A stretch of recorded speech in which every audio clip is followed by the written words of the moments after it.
खबर का रुख करते हैं। रोहतक गैंगरेप मामले में 6 लोगों से पूछताछ जारी है। पुलिस की टीम आरोपियों को पकड़ने के लिए लगातार छापेमारी कर रही है। कल 2 आरोपियों को पुलिस ने गिरफ्तार किया था। फिलहाल इस मामले में 6 और लोगों से पूछताछ चल रही है।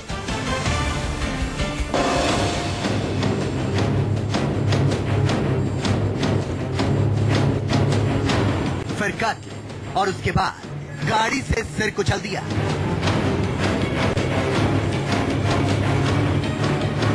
रोहतक से एक ऐसा मामला सामने आया है जिसे सुनकर दिल्ली का 16 दिसंबर का गैंगरेप याद आ गया। घटना दिल्ली के ही करीब की है। हरियाणा के सोनीपत जिले से 4 दिन पहले जिस लड़की का अपहरण हुआ था उसकी हत्या कर दी गई है। हत्या से पहले लड़की के साथ गैंगरेप हुआ और गैंगरेप के बाद हैवानियत की हदें पार कर दी।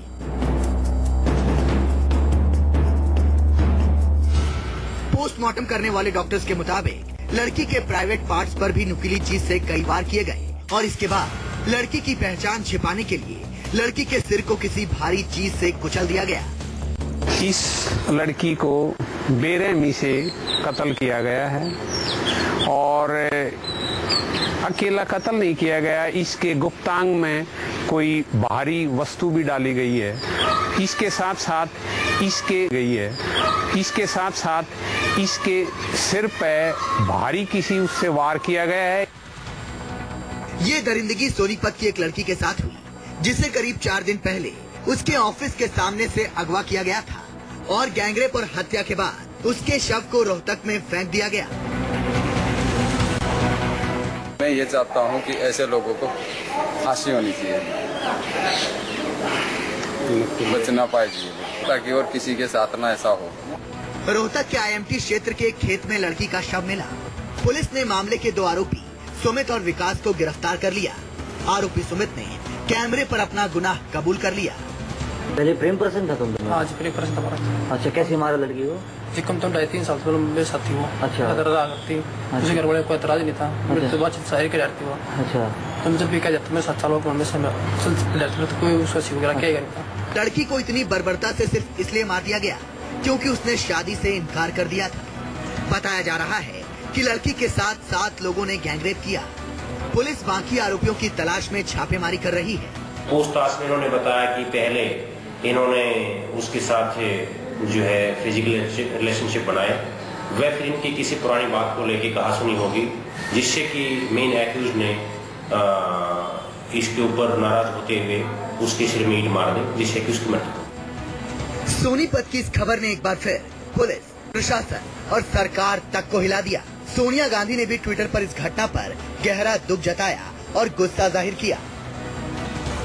सोनीपत का ये मामला दिल्ली में हुए निर्भया कांड जैसा है। फर्क सिर्फ इतना है कि इस बार लड़की के जानने वाले ही उसके लिए हैवान बन गए। उम्मीद है कि सोनीपत की निर्भया के आरोपियों को भी जल्द से जल्द फांसी की सजा सुनाई जाए। देवेंद्र शर्मा, रोहतक, न्यूज़ 24। घर वालों और आसपास के लोग भी यही कह रहे हैं कि ऐसे हैवानियों को फांसी की सजा होनी चाहिए। हालांकि पुलिस ने 2 आरोपियों को पकड़ लिया है, इनकी तस्वीर भी आप देख रहे हैं, जबकि बाकी के आरोपी फरार हैं। पुलिस कह रही है कि 6 लोगों से पूछताछ चल रही है। देखिए, जो 9th को जो विक्टिम गुम हुई थी उसके बारे में FIR रजिस्टर हो गई है और अभी तक 2 एक्यूज्ड को हमने अरेस्ट किया है और अभी तक की इन्वेस्टिगेशन में उन दोनों की इन्वॉल्वमेंट जो आई है और इसके बाद कल शाम को फैमिली ने कुछ नाम और बताए हैं कि इनकी भी इन्वॉल्वमेंट हो सकती है। उसके बारे में इन्वेस्टिगेशन कर रहे हैं and within next few hours we will be able to take a call on that. तो इन्वेस्टिगेशन क्या निकल कर आया अभी कि कहाँ से किडनैप किया गया था, क्या किडनैप हुआ था या फिर दोनों के आपस में पहले से ही कोई दोस्ती? देखिए, इन्वेस्टिगेशन की डिटेल्स इस समय मैं सारी खुलासा नहीं करना चाहूंगा because it may hamper the investigations. I think it is sufficient to say that 2 accused have been arrested and we are conducting the investigation further.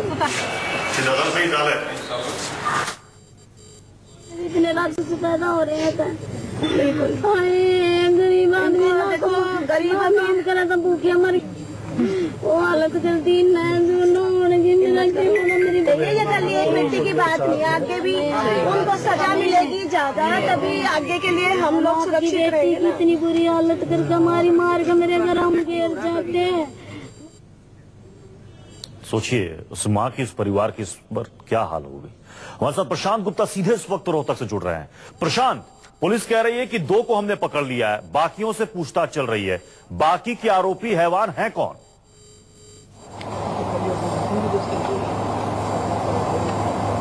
देखिए, ये परिवार वालों के आरोप के आधार पे पुलिस ने 6 लोगों से पूछताछ शुरू कर दी है और 2 लोगों को गिरफ्तार कर लिया, जिसमें सुमित जो कि मेन एक्यूज है उसने अपना गुनाह भी कबूल कर लिया है। इसके साथ ही एक विकास था जो उसके साथ में था और उसने भी अपना गुनाह कबूल किया है। और पुलिस ने उस कार को भी बरामद कर लिया जिसमें सोनीपत से लेकर ये दोनों पीड़ित लड़की को रोहतक तक लेके गए थे, उस कार को भी बरामद कर लिया गया है।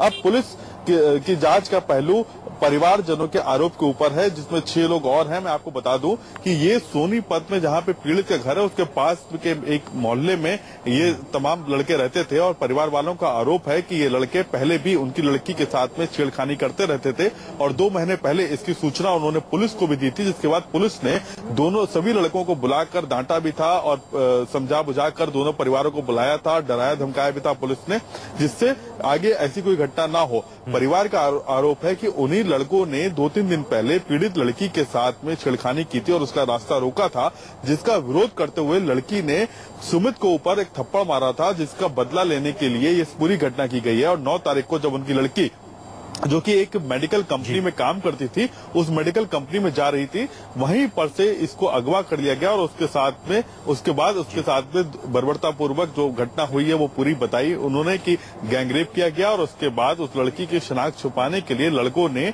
उसके सर को पूरी तरह से छत विच्छित कर दिया, जिससे लड़की की शिनाख्त ना हो सके। और सोनीपत से करीबन 50 किलोमीटर दूर रोहतक के एक पार्श्वनाथ कॉलोनी है, उसके पास में उस लड़की के शव को फेंक दिया गया।